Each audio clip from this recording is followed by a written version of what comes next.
satunya adalah mahasiswa di bidang robotik di salah satu uni di Polandia, dan juga sebagai digital ambassadornya NAVA. NAVA ini adalah salah satu agensinya untuk Polandia memasarkan pendidikannya ke luar negeri seperti itu. Dan salah satu tamu undangan kita salah satunya adalah salah satu kaprodi di bidang akuntansi, ya mungkin teman-teman juga rekan-rekan juga sudah tahu, yaitu Pak Eri Aksandi sebagai kaprodi akuntansi di AMT. Oke, kita langsung saja untuk tamu kita yang pertama dengan Mas Jeffrey. Gimana Mas Jeffrey, sudah hadir? Sudah bisa mendengar Mas Jeffrey? Dia di sini hadir. Halo semua, selamat siang. Ya, ini dari Mas Jeffrey. Bisa dijelaskan Mas Jeffrey, ini Mas Jeffrey ingin menjelaskan sedikit terkait perkuliahan kondisi pandemik yang ada di Polandia, situasi terkini. Silakan Mas Jeffrey. Oke, kalau kita mulai semuanya, selamat pagi waktu Polandia dan mungkin selamat siang pada teman-teman semua. Selamat siang juga buat Pak Ari Eksandi. Siang Kak.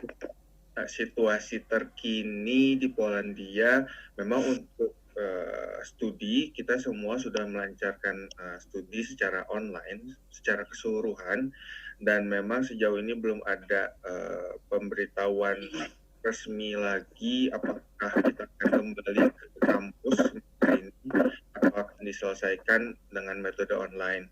Sejauh ini hampir semua kegiatan perkuliahan yang memungkinkan dilaksanakan secara online melalui platform-platform yang sudah disediakan oleh kampus. Mungkin kalau situasi studi sejauh ini sih begitu. Terima kasih Mas Jeffrey. Nah, sekarang kita agar lebih komparatif untuk dari Pak Eri Aksandi sendiri, ini bagaimana perkuliahan di Indonesia, salah satunya di UMT gitu Pak, di situasi kondisi pandemik seperti ini. Baik, terima kasih. Bisa didengar? Iya Pak, masuk. Ya, Assalamualaikum warahmatullahi wabarakatuh. Waalaikumsalam warahmatullahi wabarakatuh. Selamat pagi untuk teman-teman yang di Polandia ya. Jam berapa di sana? Jam 8 ya? Jam 8 Pak ya. 8. Durasi puasa berapa jam di sana? Kurang lebih 17 Pak. 17 sampai 18 ya. 17. Ya, selamat menjalankan ibadah puasa untuk teman-teman di Polandia yang menjalankan ibadah puasa. Yang lebih utama semoga sehat selalu ya di sana ya, jaga diri ya Polandia, karena kita jauh dari keluarga kan ya. Selamat siang buat teman-teman mahasiswa-mahasiswi prodi akuntansi ya. Siang Pak. Ya, langsung saja ya saya menjelaskan perkuliahan pasca ditetapkannya pandemi COVID-19 di Indonesia.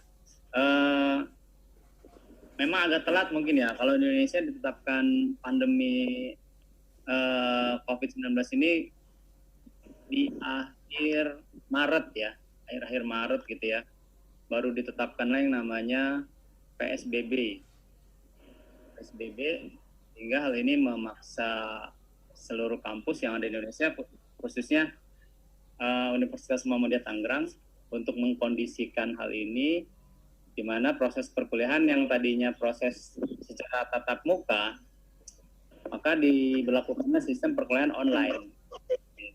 Dan ini pun, perkuliahan online ini pun memang menemui banyak kendala. Ya, karena sebelumnya kita masih sangat asing yang namanya perkuliahan online. Mungkin hanya 1-2 dosen saja ya sebelum pandemi ini menjalankan perkuliahan online, dan itu pun menggunakan platform yang belum interaksi secara tatap muka. Paling platform online itu ya contoh seperti Edmodo gitu ya. Kalau di Indonesia itu sebelumnya banyak menggunakan Edmodo yang tidak ada proses pembelajaran secara tatap muka. Tapi karena adanya COVID-19 ini, maka muncullah platform baru yang namanya Zoom Meeting. Dan Zoom Meeting ini memang menawarkan hal-hal yang menarik dalam proses pembelajaran jarak jauh. Akan tetapi hal ini pun memiliki masalah baru, yaitu terkendalanya satu jaringan, karena di Indonesia itu jaringan di setiap daerah belum stabil secara keseluruhan, hanya di pusat-pusat kota saja yang koneksi sinyalnya stabil. Mungkin berbeda dengan Polandia ya, yang sudah jaringannya stabil. Tapi di Indonesia masih ada gangguan dari segi sinyal, itu satu. Terus kedua, masalah kuota. Nah, masalah kuota ini, penggunaan Zoom ini memang agak mengambil kuota yang besar sepertinya.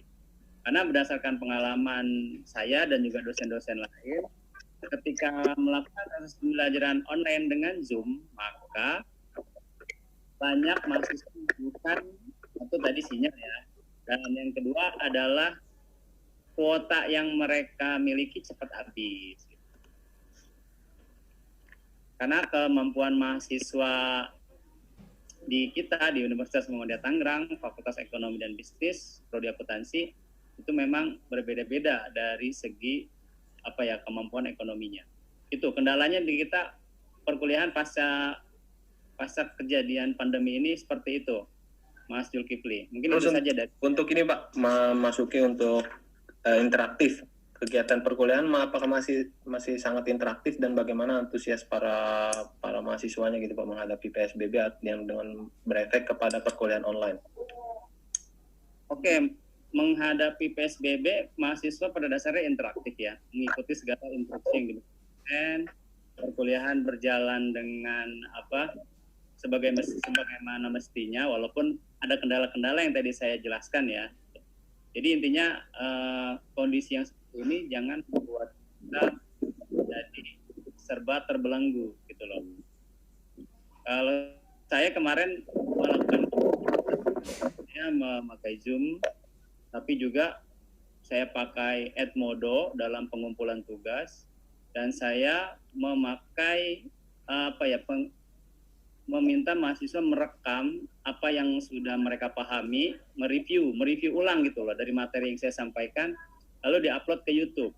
Nah, dari situ saya bisa menilai apakah materi yang saya berikan itu bisa mereka pahami atau tidak dengan cara mereka menjelaskan kembali atau mereview apa materi yang sudah dibahas. Itu kalau di saya khususnya ya.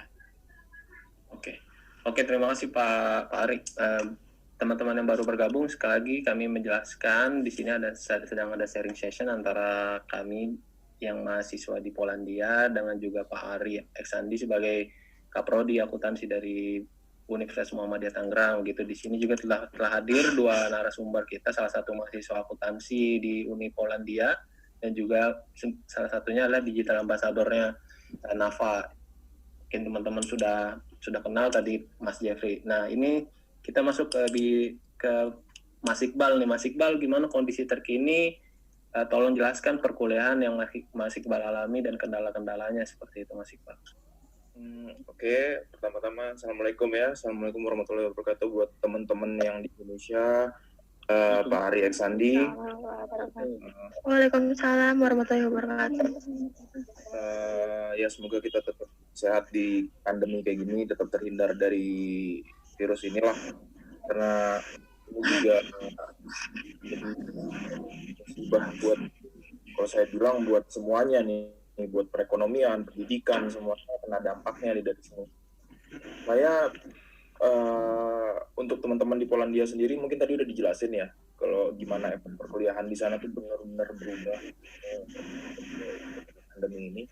Sama hal yang sama sebenarnya kejadian di Portugal juga, karena kebetulan saya pas pandemi ini muncul, saya itu pas pindah ke Portugal, saya tinggal di Portugal. Pemerintah menetapkan untuk state of emergency, jadi langsung di-declare tuh. Jadi lockdown, orang yang keluar rumah kena fine, dan boleh keluar rumah ke supermarket, tempat perbelanjaan.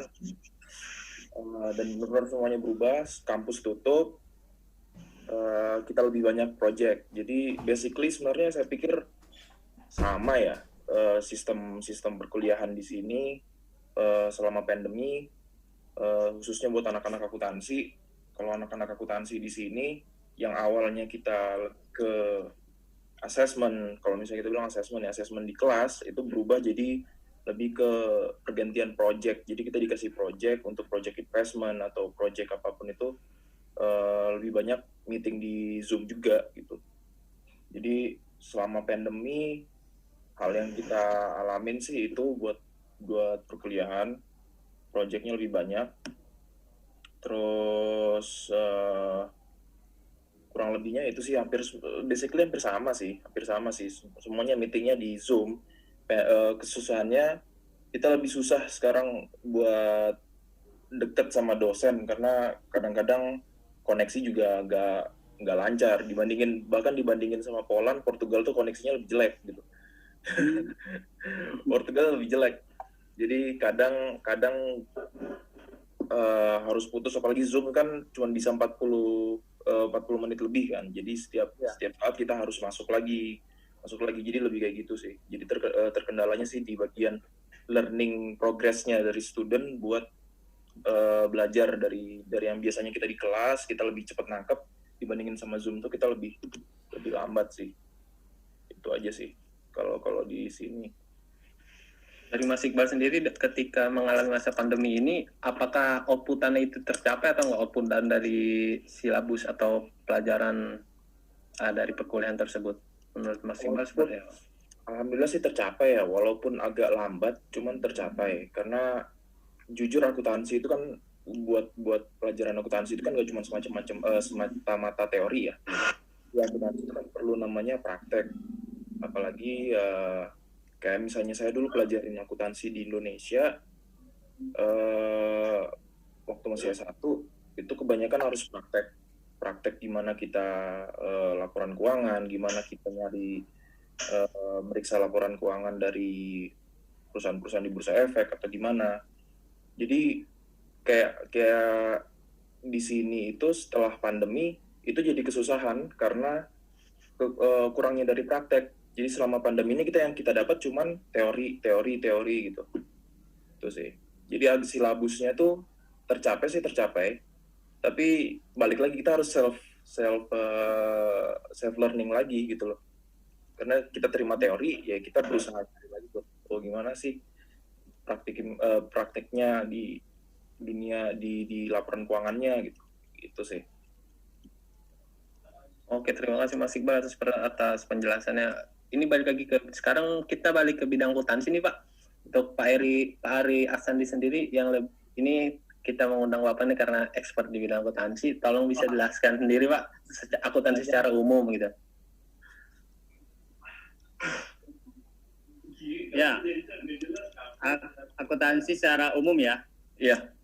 Gambaran akuntansi itu sebenarnya kan produk akhirnya laporan keuangan ya. Nah, laporan keuangan ini kan yang nantinya menggambarkan kinerja perusahaan, gitu ya. Kinerja itu bisa diukur dari perolehan laba yang didapat atau utang yang dimiliki oleh perusahaan. Itu kalau perusahaan manufaktur, jasa gitu kan. Atau untuk perusahaan perbankan misalkan, kinerja itu bisa diukur dari jumlah kredit macetnya, misalkan kan seperti itu.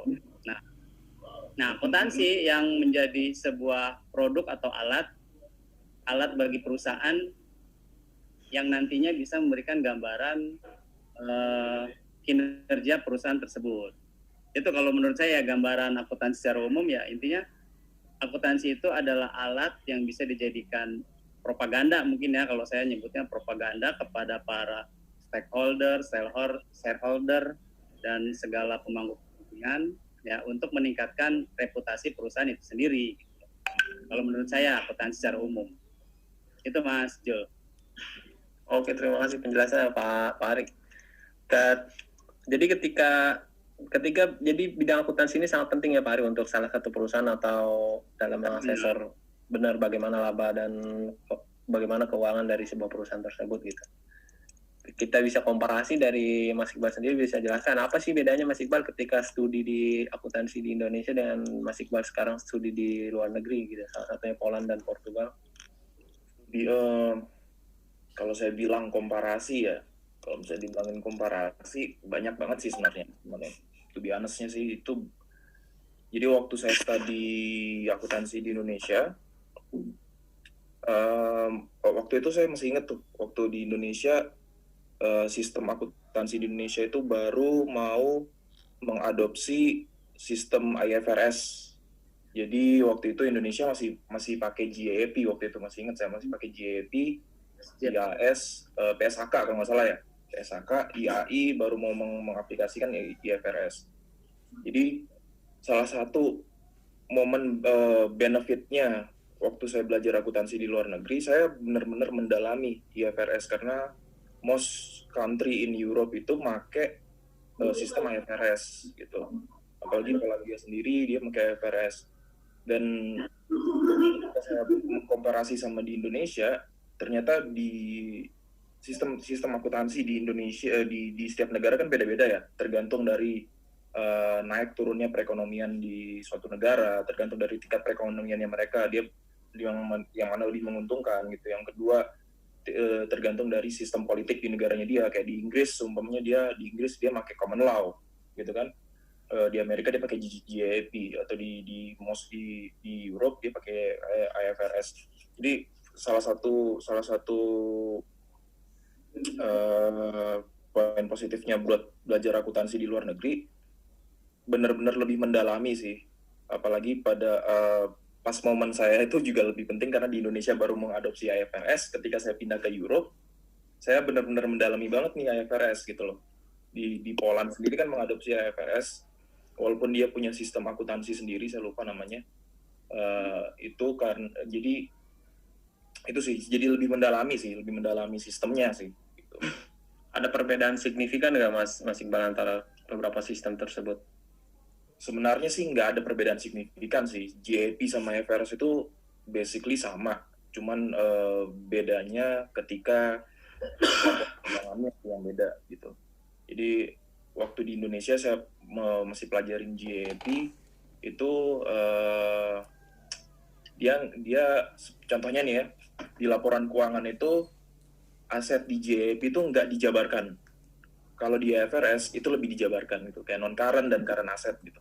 Jadi lebih itu sih, lebih bedanya sih perubahan laporan keuangan yang dulu saya pelajarin itu ketika saya sampai di Eropa harus saya rubah lagi, harus terbiasa dengan peraturan yang baru gitu. Itu sih komparasinya sih itu.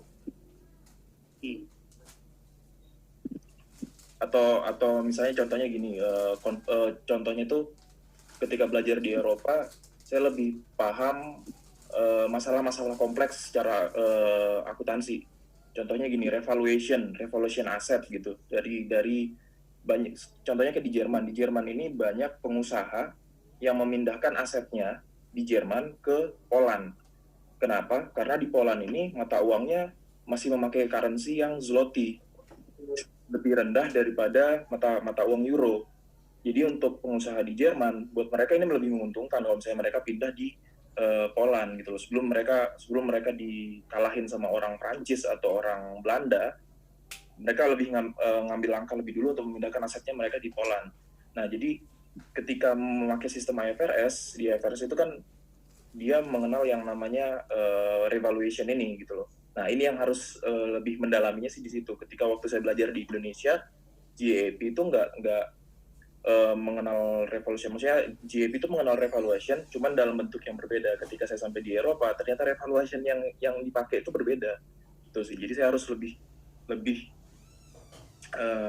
terbiasa dengan sistem yang baru. Gitu. Tapi untungnya Indonesia sekarang udah mulai mengadopsi IFRS ya. Kalau nggak salah dari tahun 2011 atau 2014 ya. 2011 ya. Itu sih Mas Zul. Kalau saya komparasinya sih seperti itu. Oke, terima kasih banget Mas Iqbal atas penjelasan yang cukup untuk saya sendiri awam di bidang akuntansi, tapi cukup jelas mengenai akuntansi gitu. Apa bedanya antara akuntansi dengan luar negeri dan sistem akuntansi yang kita miliki di Indonesia sebenarnya. Jadi basically kayak misalnya selama di luar negeri itu lebih banyak prakteknya sih. Kalau saya bilang ya, lebih banyak prakteknya karena kita lebih tahu gimana sih kendala-kendala yang dialami dari tiap negara, apalagi Europe ini kan negaranya berdekatan nih, otomatis hubungan perdagangannya itu, marketnya itu mereka lebih dekat, mereka butuh waktu yang cepat di perjualan, maksudnya perdagangan itu butuh waktu yang sangat cepat gitu loh pergerakannya. Jadi di situ banyak kendala akuntansi sih sebenarnya. Dari itu di situ tuh banyak kendala akuntansi. Jadi ketika belajar di Eropa itu lebih dapat prakteknya dari kendala-kendala ini nih. Kenapa sih kok di Poland pakai IFRS tapi dia masih punya namanya Polish GAAP. Dia punya sistem sendiri. Ternyata problemnya adalah karena banyak negara-negara di luar Poland, di sekitaran Jerman, Czech Republic atau Hungary, Hungaria gitu, Belanda, dia banyak yang pengen mindahin asetnya ke Poland gitu. Karena menguntungkan buat beberapa perusahaan. Jadi di situ sih lebih prakteknya sih lebih di situ. Jadi kayak lebih jadi kayak gini ya gitu. Kalau melihat Mas Iqbal sendiri, Mas Iqbal beberapa semester di Australia nih. Apa bedanya juga nih Mas Iqbal antara sistem akunting di Australia dengan Eropa sekarang gitu? Itu beda lagi sebenarnya. Jadi kayak saya bilang tadi kan, akunting di tiap negara tuh beda. Waktu di Jepang, saya pelajarin GAAP karena semenjak Perang Dunia Kedua, Jepang itu benar-benar ngikutin Amerika banget, buntutin Amerika banget. Amerika pakai GAAP, dia pakai GAAP. Amerika masuk di waktu di tahun 1998, Hobbes itu bikin penelitian tentang klasifikasi negara-negara yang pakai sistem European, komunisme, terus GAAP, common law. Itu Jepang tuh udah dari tahun 1960-40-an malah dia pakai US GAAP. Waktu saya di Australia, karena Australia ini sebenarnya miliknya UK, ya kan, bagian dari UK sebenarnya, Australia, Singapura, terus Virgin Island dan lain-lain. Mereka makainya common law. Jadi waktu saya di Australia, saya benar-benar pelajarinya beda lagi. Dia pakai sistem common law dan sebagian mengadopsi GAAP gitu. Jadi benar-benar nggak nyentuh IFRS sama sekali saya waktu di Australia. Dan sampai di Europe beda lagi. Jadi di kepala saya ini sebenarnya udah macam-macam isinya. Mengenai standar akuntansi ini udah isinya udah macam-macam. Cuman saya sekarang lebih fokus ke IFRS sih. Gitu. Karena IFRS itu cenderung lebih, kalau menurut saya sih IFRS itu cenderung lebih transparan. Dan kenapa European Union juga memakai IFRS, saya pikir karena salah satunya itu. Karena IFRS itu lebih transparan dan mengurangi tingkat resiko sih sebenarnya. Itu. Oke, terima kasih Mas Iqbal. Ini teman-teman yang baru bergabung, jika ada pertanyaan untuk kedua narasumber, yang satu ini yang tadi setelah menjelaskan perihal akunting, sistem standar dan akunting ini Mas Iqbal. Jadi Mas Iqbal ini salah satu mahasiswa di Universitas Polandia, juga sedang melakukan exchange di Portugal seperti itu. Beberapa pengalamannya tadi sudah dijelaskan sendiri oleh Mas Iqbal. Dan yang tamu kedua ini kita ada Mas Jeffrey Hanafi yang tadi pertama sudah menjelaskan tentang kondisi perkuliahan di Polandia. Nah, Mas Jeffrey ini adalah salah satu ambasador dari NAFA. NAFA ini adalah agensi resmi dari Polandia gitu. Ini jika ada pertanyaan, teman-teman bisa tulis di kolom chat di bawah. Jadi kita langsung bisa tektok aja gitu. Nah, untuk kita lanjut ke sesi kedua ini. Nah, Mas Iqbal dan Mas Jeffrey ini adalah dari dua skema beasiswa yang berbeda. Nah, mereka datang ke Polandia. Mas Iqbal ini merupakan salah satu awardee dari NTB, Nusa Tenggara Barat, seperti itu. Dan Mas Jeffrey ini adalah salah satu datang dengan skema government to government. Jadi kerjasama antara pemerintah Polandia dengan pemerintah Indonesia. Itu dengan nama beasiswanya itu Ignasi. Nah, nanti ini dari Ignasi dulu nih Mas Jeffrey bisa menjelaskan bagaimana benefit-benefitnya dan apa saja yang kita bisa peroleh gitu Mas Jeffrey. Seperti yang sudah dijelaskan tadi oleh Zulkifli, jadi saya datang ke Polandia ini untuk melanjutkan studi master. Memang dapat beasiswa dari pemerintah Polandia itu sendiri yang nama beasiswanya Ignacy Łukasiewicz.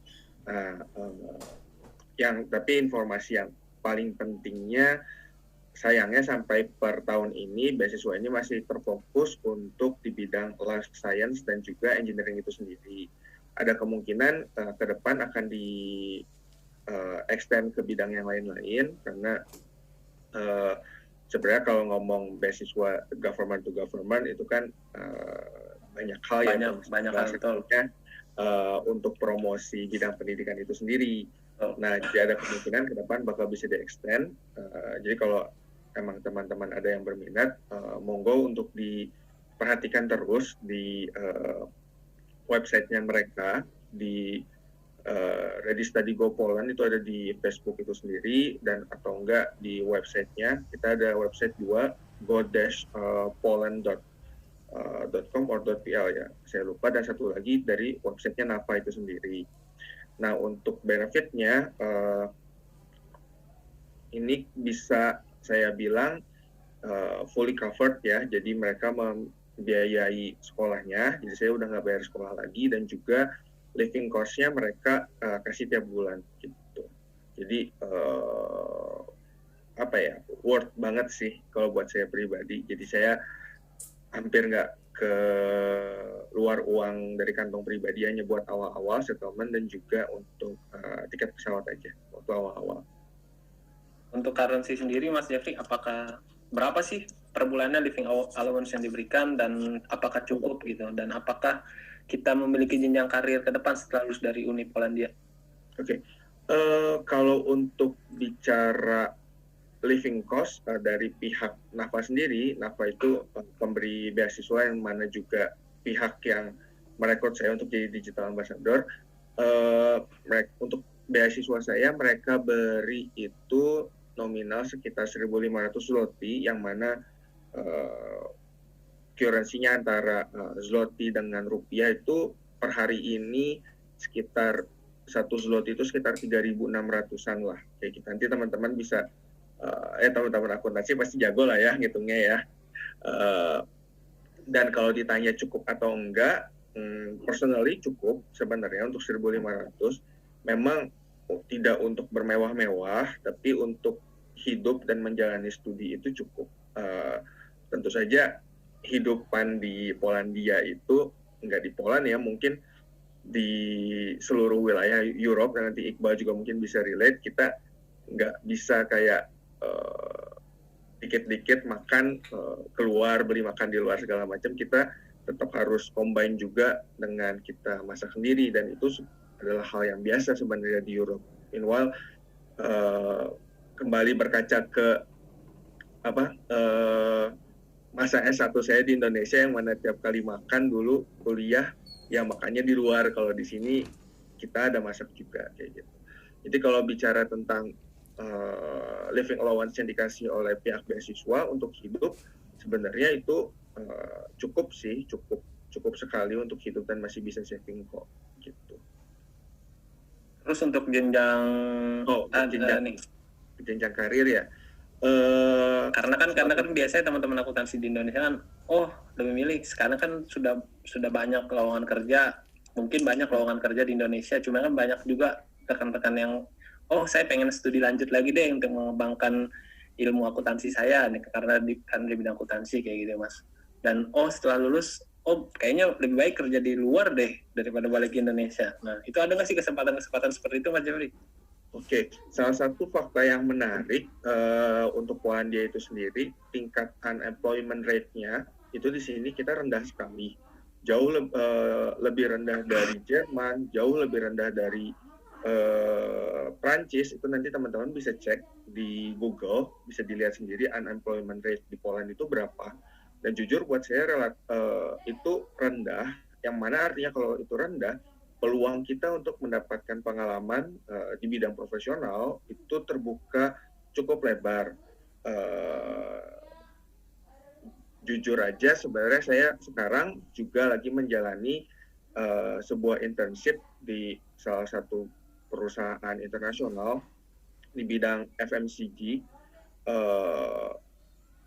yang apa ya, bisa dibilang saya tuh dapat intern di planning center yang ditaruhnya di Poland, yang mana kita ngurusin pabriknya tuh ada di seluruh Europe. Makanya mungkin tadi pas Iqbal cerita bahwa kenapa mereka mau mindahin aset ke Poland segala macam, agak relate juga ya, karena kantor saya itu kantor planning center yang kita ngurusin semua supply chain-nya, kita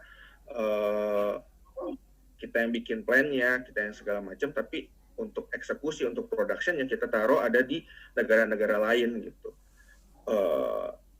Balik lagi ke topik tentang peluang untuk mendapatkan pengalaman profesional, itu jadi terbuka banget sih. Saya jujur dapat internship ini nggak terlalu perlu perjuangan iya, tapi offernya tuh ada banyak banget sih di internet. Kita bisa cari dan kita bisa coba, dan itu hal yang wajar banget untuk di Polandia khususnya bagi mahasiswa menjalankan studinya sambil melakukan internship atau bahkan bekerja paruh waktu atau bahkan full di perusahaan gitu. Oke, terima kasih penjelasan Mas Jeffrey. Ini mungkin teman-teman di sini masih curious atau penasaran, apakah akan terjadi diskriminasi untuk mahasiswa asing sendiri dalam perkuliahan atau juga dalam jenjang karir profesional seperti itu? Mungkin bisa dijelaskan oleh Mas Iqbal. Kalau diskriminasi sih nggak ada sih kalau saya bilang. Jadi kayak udah dijelasin sama Mas Jeffrey tadi ya, studi di Poland, studi di Europe, itu kayak gitu tadi, kayak gimana-gimananya buat living cost dan lain-lain. Benar sih, kayak katanya Mas Jeffrey, buat studi di Europe tuh nggak bisa kita foya-foya kayak di Indonesia gitu, nggak bisa. Benar-benar kalau kita kayak gitu nggak hidup, istilahnya kayak gitu. Jadi ketika studi di Europe, secara nggak langsung naluri kita sebagai manusia buat bertahan hidup, gimana caranya biar bisa irit, biar bisa nabung, uang yang dikasih segini cukup, sama pemerintah segini cukup, itu tergunakan dengan baik lah selama 1 bulan, itu tiba-tiba muncul aja gitu. Tiba-tiba jadi koki lah, mendadak jadi koki gitu. Kalau misalnya soal diskriminasi sih, kalau saya bilang sih dalam pendidikan di Eropa tuh nggak ada ya, karena orang Eropa, dan misalnya tingkat imigrasi di Eropa sendiri itu juga termasuk besar. Di Poland salah satunya juga tingkat imigrasinya juga besar, jadi mereka udah biasa ngelihat orang asing sih. Mereka tuh udah biasa ngelihat orang asing, mengajari orang asing, dan kebanyakan juga profesor di Poland itu atau dosen di Poland itu mereka juga belajarnya di luar Poland gitu loh. Jadi ada yang lulusan di Prancis, atau ada yang beberapa ngambil dosen Prancis buat ngajar di Poland, atau ada yang dulunya belajar di UK. Jadi kebanyakan dari mereka juga udah biasa ketemu sama orang asing, jadi nggak ada diskriminasi sih kalau saya bilangin. Terus yang kedua, buat jenjang karir, buat akuntansi di sini, sebenarnya di sini tuh akuntansi tuh jadi sebuah lapangan pekerjaan yang paling dicari sih sebenarnya kalau saya bilang buat di Europe itu. Apalagi buat di Jerman sama Spanyol sama Itali. Kenapa? Karena seperti kita tahu, walaupun Europe ini satu, mereka ini tapi saling membenci satu sama lain. Jadi mereka ini juga bersaing satu sama lain. Kayak contohnya Spanyol sama Prancis, mereka ini saling benci satu sama lain. Walaupun mereka ini, kita di European Union, kita jadi satu. Tapi mereka ini membenci. Mereka gimana caranya? Pokoknya saya harus lebih baik dari Prancis, atau Portugal harus lebih baik dari Spanyol gitu. Jadi mereka itu lebih kayak, saya butuh karena sekarang itu mau masuk ke industrial age 4.0 ya, kalau saya bilang 4.0 ya. 4.0. Jadi dibutuhin nih yang namanya akuntan-akuntan yang lebih yang lebih profesional, perlu dicariin. Kayak perusahaan-perusahaan kayak di Jerman tuh salah satu badan akuntingnya membutuhin akuntan yang lebih baik gitu. Jadi kalau saya bilangin buat ini sendiri sebenarnya bidang yang sangat bagus juga sih buat belajar akuntansi di luar negeri, karena jenjang karirnya aja bagus juga sih. Itu akuntan yang baik yang gimana bisa mengadopsi sistem segini untuk di Industrial Age 4.0 gitu loh istilahnya kayak gitu. Sedangkan kayak Mas Jeffrey tadi bilang, mungkin rata-rata sih mahasiswa di sini juga dapat internship juga. Kebetulan saya juga dapat internship, insya Allah mungkin bulan depan pindah lagi saya ke Italia di sana jadi akuntan juga. Kalau saya bilang kan jadi jenjang karirnya enak sebenarnya gitu, mudah untuk dapat internship juga. Dari internship bisa jadi permanent work atau gimana gitu. Kalau saya bilang sih kayak gitu. Untuk diskriminasi dan lain-lain sih sebenarnya nggak ada sih, sama aja sih saya bilang. Maksudnya balik lagi itu ke masalah sosial sih. Kalau di dunia pendidikannya sih sama aja sih di mana-mana. Oke, terima kasih Mas Iqbal penjelasannya, terima kasih Mas Jeffrey. Ya, ini juga sekedar teman-teman mungkin ada yang baru bergabung. Nah, kita sedang melakukan sharing session antara yang satu ini telah jelaskan dari Mas Iqbal, salah satu mahasiswa akuntansi di Polandia, dan juga tadi yang pertama kali adalah Pak Mas Jeffrey sendiri. Mas Jeffrey ini salah satu mahasiswa di Universitas Polandia di bidang otomasi robotik dan juga sekarang sedang diberikan amanah sebagai digital ambassador NAFA. Nah, untuk penjelasan sedikit, Mas Iqbal juga ini adalah salah satu mahasiswa yang bawa keluarganya gitu, teman-teman. Jadi Mas Iqbal ini sudah berkeluarga dan membawa keluarganya untuk studi di Eropa. Jadi semua tuh memiliki kemungkinan itu sangat besar untuk kita berkarir atau meneruskan cita-cita kita. Jika mungkin ada teman-teman yang memiliki cita-cita untuk berkuliah lanjut lagi ke luar negeri, yuk silakan, semangat. Nah, ini terkait mungkin jika teman-teman ada pertanyaan, tolong sampaikan di komentar ya, di kolom chat di bawah. Jadi karena waktu kita kurang lebih 20 menit lagi, ada baiknya kita maksimalkan waktu yang ada. Nah, terkait kualitas pelajar sendiri nih, Mas Iqbal dan Mas Jeffrey, kualitas pelajar sendiri antara kualitas Indonesia, maksudnya lulusan dengan Indonesia dan juga lulusan luar negeri, saya rasa sih nggak ada bedanya jika ingin berkarir. Ya, gitu kan. Bahkan untuk meneruskan studi lanjut, dan itu tidak terkecuali dari yang lulusan luar negeri, maksudnya lulusan yang negeri PTN maupun swasta. Bisa jelaskan sendiri, Mas Iqbal ini adalah salah satu lulusan dari PTS di Indonesia dan juga Mas Jeffrey ini salah satu PTN di Indonesia. Jadi semua itu memiliki kemungkinan untuk berbagi kepada kita. Nah, yang ingin saya sampaikan gimana Mas Iqbal dan Mas Jeffrey, tolong berikan tips kepada teman-teman nih. Sebenarnya benar dibilang sama Zul tadi ya, semua kemungkinan itu kebuka lebar sih. Cuman bedanya sama kita yang mahasiswa adalah kadang kita malas nyari kemungkinan itu. Jadi itu PR pertama tuh, malas nyari. PR pertama tuh itu. Jadi kemungkinan tuh banyak tuh. Kemungkinan tuh jutaan. Kemungkinan kebuka lebar, nggak peduli itu saya lulusan PTS atau PTN. Saya lulusan PTS nih, saya lulusan PTS di salah satu perguruan tinggi swasta di Jogja, di Universitas Indonesia, saya lulusan di sana. Bisa dapat beasiswa buat ke luar negeri, di luar negeri dapat lagi kemungkinan buat dapat beasiswa Erasmus lagi, pertukaran pelajar ke tempat lain. Jadi saya udah benar-benar nggak perlu kerja, dapat uang lagi gitu loh buat living cost. Cuman kadang-kadang kita kualitasnya student di Indonesia itu adalah males nyari tahu kemungkinan itu. Gitu sih kalau saya bilang. Cuman itu aja sih, basically kualitas student di sini itu sebenarnya sama aja sih. Hanya saja bedanya kita di Indonesia studentnya kebanyakan malas buat nyari tahu, buat informasi tentang beasiswa misalnya.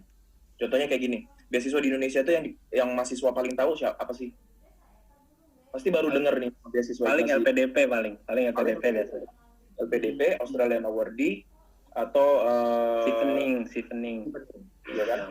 Bener cuman ini aja, atau DAAP, ya kan? DAAP ya, khusus Jerman ya.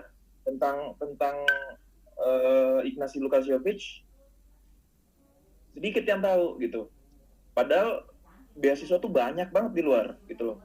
Itu sih kalau menurut saya bilang tingkat kualitasnya mahasiswa di Indonesia itu cuman itu aja sih. kadang mereka malas mau nyari tahu aja sih. Dari Mas Jeffrey gimana Mas Jeffrey? Kalau membandingkan teman-teman Indonesia yang studi di luar dengan teman-teman internasional yang lain, ya kalau jujur kalah pintar mah enggak ya sebenarnya ya. Cuma seringkali kalahnya tuh kalah minder sama kalah rajin seperti yang Iqbal bilang.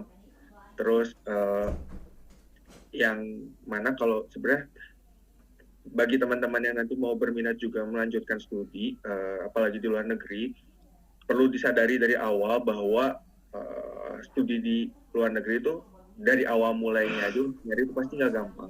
Yang mana artinya seperti yang Iqbal bilang, effortnya memang harus lebih besar dan harus lebih rajin lagi untuk mencari, gitu sih.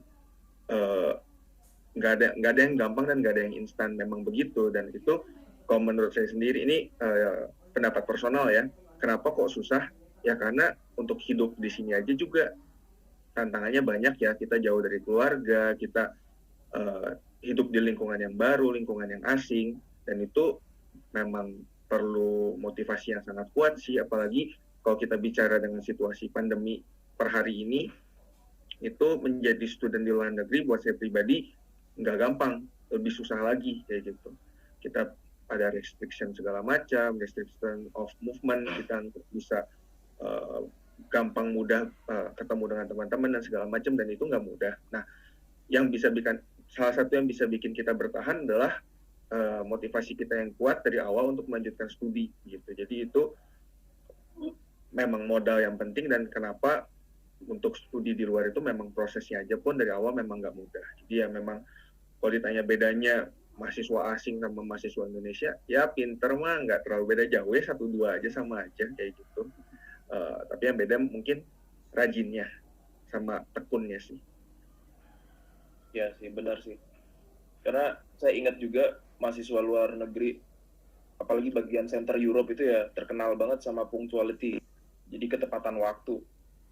Jadi buat mereka time is money. Jadi ketika mereka telat sedikit bakal jadi problem sama mereka. Kayak mungkin buat kalau nggak salah waktu pertama kali saya sampai di Poland, ada salah satu teman dari teman Ignasi dan teman-teman student di Poland juga mahasiswa bilang, kalau kamu janjian sama orang Poland, jangan telat sedikit pun, kamu harus datang lebih dulu dari mereka. Karena kalau misalnya kita telat atau lebih telat dari mereka, bakalan tinggal katanya kayak gitu. Jadi saya mikirnya sih tingkat rajinnya sih yang benar sih katanya Mas Jeffrey, tingkat rajinnya tuh beda banget sama kita yang di student di Indonesia. Tapi tingkat kepintaran sih orang Indonesia pintar-pintar kok di sini.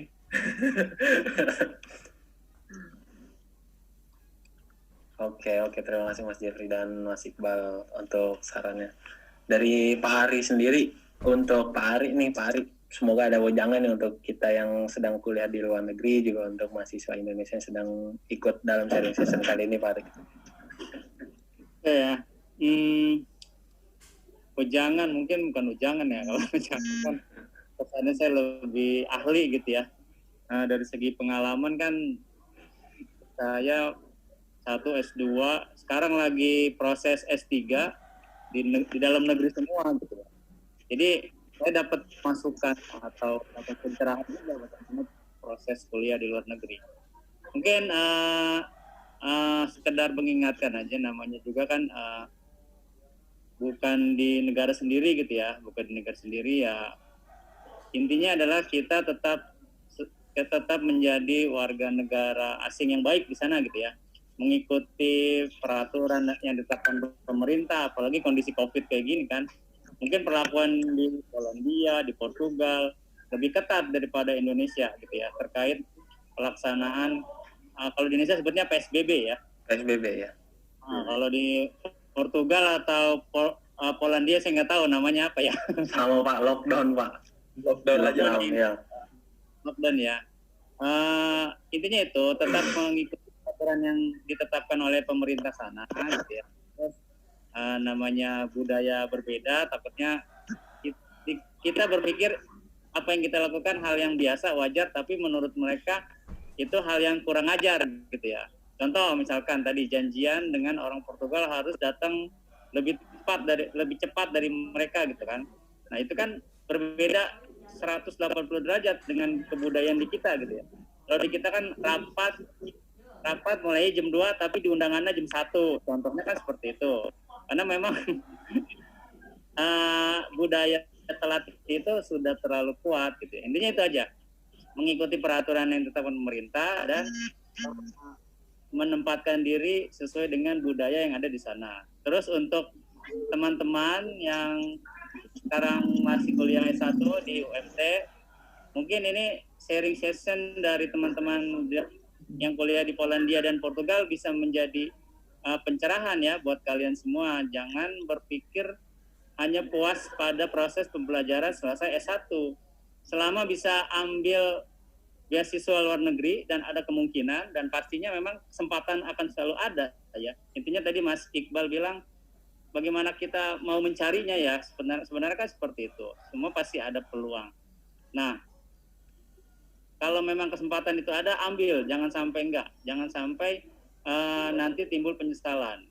Dulu saya pernah ada tuh tawaran beasiswa ke Cina. Nah, cuma penyakit orang Indonesia itu adalah satu tadi belum ditambahkan ya oleh Mas Jeffrey dan Iqbal. Mas Iqbal ya. Apa itu Pak? Apa itu Pak? Penyakit orang Indonesia itu homesick, kangen rumah. Nah, itu yang nggak bisa ditawar-tawar tuh. Terus yang kedua adalah agak susah untuk keluar dari zona nyaman, ya. Belum berpikir out of the box gitu ya. Nah, mereka sudah puas dengan apa yang sudah dicapai di Indonesia. Contoh misalkan kuliah, terus sebelum lulus dapat pekerjaan, bagian administrasi, bagian akunting. Ya udah nyaman seperti itu, berjalannya seperti itu sampai mereka berkeluarga sampai tua akan seperti itu. Itu penyakitnya orang Indonesia tuh agak susah seperti itu. Agak susah untuk out of the box dan kalaupun keluar negeri nggak tahan lama. Homesicknya tuh kuat gitu ya. Itu saja sih mungkin masukan-masukan dari saya, Mas Indah, Mas Jul, itu saja ya.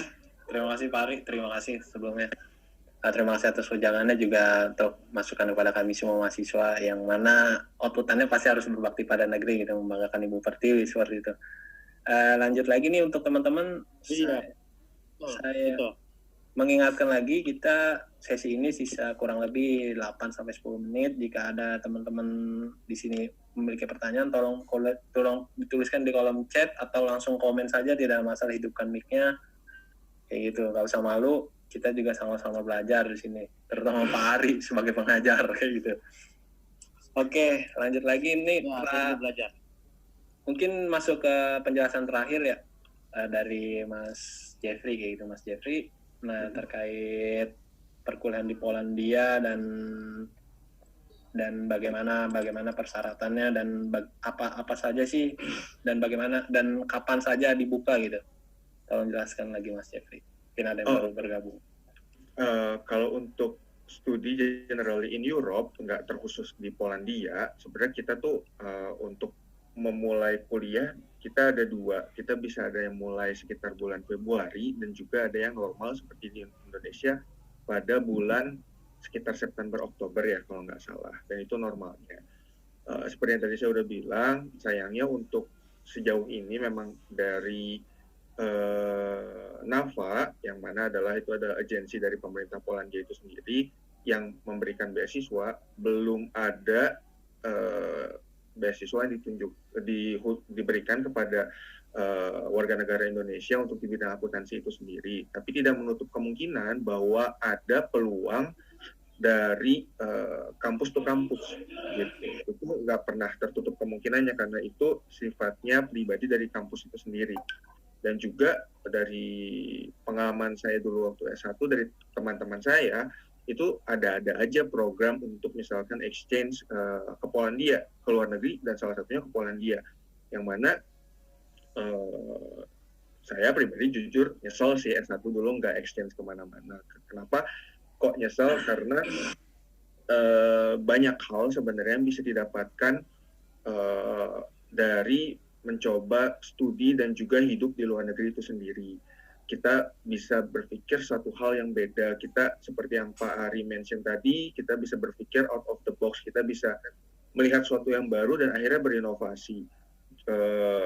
Saya bisa pastikan Jeffrey yang hari ini dan Iqbal yang hari ini sudah berbeda pandangannya dengan kita yang dulu masih di Indonesia. Bukan berarti kita berubah jadi jelek, enggak, tapi kita sudah bisa banyak dapat inspirasi gitu. Oh, ada satu hal yang baru nih di sini, oh ada yang lain nih di sini, kayak gitu. Kita kalau kita bisa menyerap informasi lebih banyak, kita bisa berpikirnya bisa lebih lebih kompleks, yang mana kita bisa dapat keputusan yang lebih baik karena mempertimbangkan banyak hal, yang mana itu bagus sebenarnya untuk pengembangan diri kita ke depannya itu sendiri, kayak gitu. Jadi nggak menutup kemungkinan jika ada teman-teman yang berminat untuk melanjutkan studi, salah satunya ke Poland, bisa dicari lebih giat di internet, atau bahkan untuk sekedar exchange yang 1 semester atau mungkin lebih dari 1 semester, atau bahkan untuk program di summer itu sekitar Juni, Juli sampai September itu sendiri, itu biasanya selalu ada. Dan seperti yang Pak Ari mention tadi, ya kalau ada kesempatannya jangan disia-siakan kayak gitu. Jadi kalau untuk beasiswa sejauh ini belum ada, tapi yang resmi dari NAFA belum ada untuk teman-teman akuntansi sayangnya. Tapi kemungkinan peluang untuk ke Europe atau ke Polandia itu sendiri, jalannya sebenarnya selalu ada. Banyak jalan lah menuju Roma. Romanya kita ganti aja Polandia, kayak gitu. Jalannya mau banyak. Dari Mas Iqbal, ada terkait untuk rekan-rekan hari ini yang hadir? Buat rekan-rekan hari ini, sebenarnya akuntansi ya. Sebenarnya akuntansi itu bidang yang unik sih, Kak bilangin. Itu kalau teman-teman pengen melanjutkan kuliah ke luar negeri, kayak tadi dibilangin sama Jeffrey, kuliah ke luar negeri, especially di bidang akuntansi itu menjadi bidang yang sangat menarik sih sebenarnya buat belajar di Europe. Karena kalau kayak saya jelasin tadi sebelumnya, kita jadi lebih banyak tahu, apalagi buat teman-teman kayak tadi Pak Ari bilang, mahasiswa Indonesia tuh agak susah meninggalkan zona nyamannya. Ketika dia belajar akuntansi, dia bakal stuck sama itu terus. Dia bakalan stuck, oh saya udah cukup nih belajar akuntansi di Indonesia. Kalau ketika belajar di luar negeri, akan kebuka lagi pikirannya buat, oh akuntansi kayak gini nih, kayak gini ya sistemnya. Oh akuntansi kayak gini di Jerman, kayak gini banget ya. Kok strict sekali sih sistem di sini, strict banget sistem di sana, atau macam-macam. Jadi ketika sudah sampai di luar negeri itu, bakalan banyak muncul pertanyaan dan curiosity ya kalau saya bilangin itu kayak keingintahuan kita terhadap bidang akuntansi sendiri gitu. Bentar, bahasa pengantar yang ini ada pertanyaan nih, bahasa pengantar yang digunakan saat berkuliah di Poland, adakah preparation course untuk bahasa Polish sebelum berkuliah? Mungkin ini buat pertanyaan buat Mas Jeffrey ya. Oke, langsung kita jawab aja kali ya. Iya, biar banyak waktu nih. Untuk studi tentu bahasa pengantarnya opsinya ada 2, yang satu dengan bahasa lokal, yang kedua dengan program internasional, yaitu di conduct in English gitu. Jadi kalau mau ngambil yang dalam bahasa Polish ya juga boleh, tapi pasti perlu dong kemampuan di bahasa Polish itu sendiri gitu. Tapi kalau saya sendiri pribadi berkuliah di program internasional yang mana conducted in English. Jadi preparation course-nya untuk bahasa Polish ada. Kalau kalian mau lanjut bahasa Polish, kalau kalian mau ambil preparation course dan juga lanjut kuliah internasional juga bisa. Kalau mau langsung kuliah di internasional dengan bahasa Inggris pun itu juga mungkin aja. Oke, terima kasih Mas Jeffrey atas pertanyaannya. Lanjut lagi, selain homesick nih, kira-kira kesulitan apa lagi yang akan kita hadapi selama kuliah di luar negeri? Langsung singkat aja Mas Jeffrey. Well, drama kehidupan mah selalu banyak ya, nggak menutup kemungkinan di Indonesia pun kalau kalian merantau, drama kehidupan kan selalu ada. Kalau yang seperti yang Pak Ari bilang tadi, homesick segala macam, itu benar banget. Kalau saya pribadi, homesick nggak? Ya homesick aja. Cuman kalau karena udah dilempar ke Europe sini, mau pulang tuh mikir, udah sama tiketnya mahal ya, dan juga terbang lama. Pegel sumpah, terbang lama kayak gitu tuh. 12 jam ya Mas ya? 12 Iya, jam. lebih bahkan kalau nggak salah ya. Udah sama terbang lama kayak gitu, pulang-pulang tuh nyampe Indonesia seneng gitu. Cuman punggung mau putus. Jadi ya pertimbangannya lumayan juga gitu, selain finansial karena tiket juga lumayan kan, pulang pergi kayak gitu. Dan Banyak juga pertimbangan, betul. Banyak pertimbangan. Kayak nggak mungkin lah kita pulang cuma seminggu doang, kayak udah berapa hari habis buat nyesuaiin badan, karena perbedaan zona waktu kan pasti berpengaruh banget. Dan juga beresin tuh masalah punggung, duduk terus 12 jam juga pegel gitu.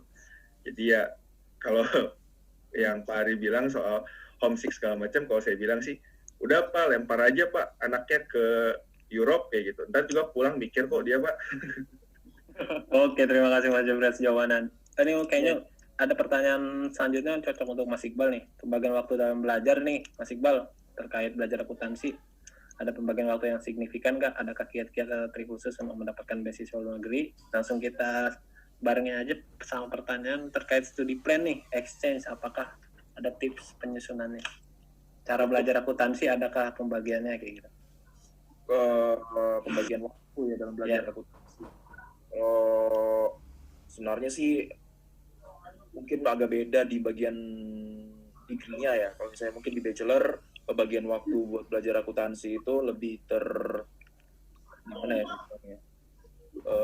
Agak masih ya step by step gitu kan, bagian waktunya mungkin hari ini atau di semester ini belajar ini. Cuman kalau di master sendiri hampir sama juga sih sebenarnya, step by step, cuman pembagian waktunya lebih kayak, kalau di master itu lebih kayak gimana ya saya jelasinnya ya, lebih ke satu waktu ini kita fokus ke satu subjek dulu gitu sih kalau saya bilang. Jadi nanti subjek yang ini akan berhubungan nanti buat subjek yang satunya di depan gitu. Dulu kalau nggak salah waktu di bachelor itu saya pernah pelajarin satu ilmu manajemen sama ilmu akuntansi barengan, yang dimana satu subjek ini ternyata lebih diambilnya lebih dulu daripada subjek yang harus maksudnya subjek yang, jadi ada dua subjek yang berhubungan nih. Ternyata subjek yang harusnya diambil lebih awal itu saya ambilnya di belakangan, sedangkan subjek yang belakangan saya ambilnya di duluan. Mungkin kalau misalnya di master itu agak susah ya, agak nggak bisa ya. Jadi karena setiap subjek per semester itu bakalan saling berhubungan terus sih. Terus kalau misalnya ini sebenarnya saya juga agak bingung sih, ini pembagian waktu dalam apa di belajar akuntansi yang personal apa di Personal, kampus? mungkin sepertinya personal nih, untuk kiat-kiat juga. Kalau personal pembagian waktunya sih tergantung dari setiap student sih ya.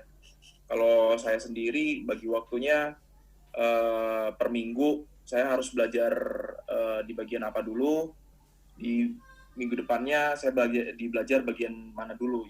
Jadi kalau saya sih ngatur waktunya sih kayak gitu, biar satu cepat masuk, cepat paham, yang kedua nggak lepas tuh yang udah diingat, yang udah dipelajarin itu nggak lepas gitu. Jadi satu minggu itu saya pakai untuk memahami yang satu subjek ini dulu. Sampai benar-benar paham nih, baru saya ngambil subjek yang satunya lagi sih. Kalau personal sih saya kayak gitu. Ini Bagian sengaja secara HP. signifikannya. Terus kiat-kiat khusus ya, trik untuk mendapatkan beasiswa ke luar negeri. Yang satu paling penting, searching. Kita nggak bakalan tahu ada beasiswa atau enggak tuh kalau nggak searching. Yang kedua, ambil aja sertifikat testing aja, testing bahasa Inggris atau gimana, ngetes bahasa kita. Karena kalau menurut saya sih golden ticket untuk bisa berangkat ke luar negeri itu language certificate salah satunya. Tanpa language certificate kita udah jiper duluan, istilahnya kayak kita udah nggak pede duluan buat ngambil beasiswa. Saya nggak mampu nih atau gimana. Yang ketiga, pede. Banyak student yang dapat beasiswa ke luar negeri itu bukan dari student yang berprestasi kok, bukan yang student yang kayak ngikut olimpiade, nggak semua student yang dapat beasiswa tuh yang kayak gitu. Jadi kemungkinan beasiswa ini terbuka buat semuanya sebenarnya kalau saya bilangin sih. Terus lagi Mas Iqbal, kalau misalnya kita udah interest terus tapi kita ada permasalahan keuangan, gimana nih kita menghadapi permasalahan tersebut Mas Iqbal? Itu kayaknya permasalahan yang umum sih, finansial itu umum. Permasalahan keuangan ya. Permasalahan keuangan buat dapetin beasiswa apa gimana? Karena kalau misalnya kita dapat beasiswa kan permasalahan keuangan salah satunya tertolong tuh. Ya kan? ya kita dapat beasiswa, permasalahan keuangan itu otomatis Mungkin permasalahan keuangan finansial buat flight-nya, tiketnya, atau settlement di awal sih biasanya. Sebenarnya sih kalau kayak gitu cari beasiswa yang benar-benar menanggung flight tiket juga sih.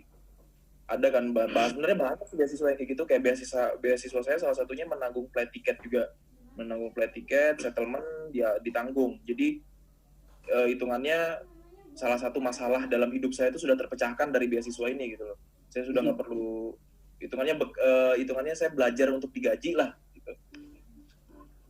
Istilahnya kayak gitu. Okay. Jadi dan untuk memperoleh beasiswa itu sendiri kalau misalnya ada masalah keuangan sih sebenarnya mungkin Kita bisa mengajukan sponsorship mungkin ya. sponsorship. Terus gimana caranya keluar dari zona nyaman? Keluar dari zona nyaman itu gampang. Jangan terlalu nyaman di zona nyaman aja. Anggap aja zona nyaman itu gak enak. Jangan terlalu nyaman di zona nyaman. Ya, jangan terlalu nyaman di zona nyaman. Jadi saya juga sempat waktu itu mikir sama kayak teman-teman. Saya selesai lulus kuliah, langsung nyari kerja, dapat job di teman-teman saya udah dapat job tuh waktu itu, saya masih ingat teman-teman saya udah dapat job di PLN, ada yang dapat job di Bursa Efek di Jakarta, habis itu ada yang dapat job di Telkomsel, ada yang dapat job di Telkom, ada yang dapat job di Pama, Buma. Nah, tapi saya mikir mereka itu setelah dapat job setiap hari itu ngelakuin produktivitasnya. Saya mikirnya waktu itu mereka nyaman, tapi saya masih belum nyaman buat itu. Waktu itu saya mikirnya kayak gitu. Saya perlu sesuatu yang lebih menantang. Saya pengen ngelihat dunia ini lebih luas. Saya pengen ngelihat gimana sih orang-orang di luar negeri sana, gimana sih hidupnya mereka di sana, gimana sih pola pikir mereka di sana. Jadi saya mikir zona nyaman yang sebenarnya nyaman waktu itu tidak nyaman. Jadi saya menganggap itu tidak nyaman aja. Jadi saya memilih, oke, saya harus keluar. Saya mikirnya waktu itu pada saat itu gitu ya. Apa namanya? Selamat siang Kak, exchange studi buat study plan. Tips cara penyusunannya. Ini Mas Jeffrey atau saya nih yang jawab mungkin? Biasanya kalau study exchange tuh nggak tahu ya ada nggak study plan-nya, tapi biasanya tiap program kan pasti beda-beda ya, jadi ya memang harus dipantengin baik-baik requirements-nya tuh apa. Apakah ada dokumen mutlak untuk semuanya, ya kayak Mas Iqbal bilang tadi, dokumen mutlaknya ya language certificate sih, yang lainnya sih pasti harus menyesuaikan ya tiap yang ngasih. Ya kayak kita ibaratnya daftar kerja aja pasti requirement-nya bisa beda-beda kayak gitu. Ya itu harus diperhatikan dan disiapin aja. Nggak ada mutlaknya apa, jawabannya nggak ada. Oke, kita masuk di penghujung acara. Untuk pertanyaan dari teman-teman, saya rasa sudah terjawab semua ya. Dan juga untuk teman-teman yang rekan-rekan yang hadir dalam sharing session hari ini, terutama khususnya mahasiswa akuntansi dari Universitas Muhammadiyah. Terima kasih banyak atas waktunya. Dan juga dari Kaprodi Akuntansi sendiri, Bapak Ari, terima kasih waktunya juga sudah bergabung bersama kami selama 1 jam terakhir. Dan juga terima kasih untuk Mas Iqbal, sehat-sehat di Portugal, dan juga balik lagi ke Polandia, balik lagi kita ke Indonesia. Terima kasih Mas Jeffrey sebagai perwakilan dari Ambasador NAFA, terima kasih banyak atas waktunya, telah berbagi pengalaman. Oke rekan-rekan, terima kasih.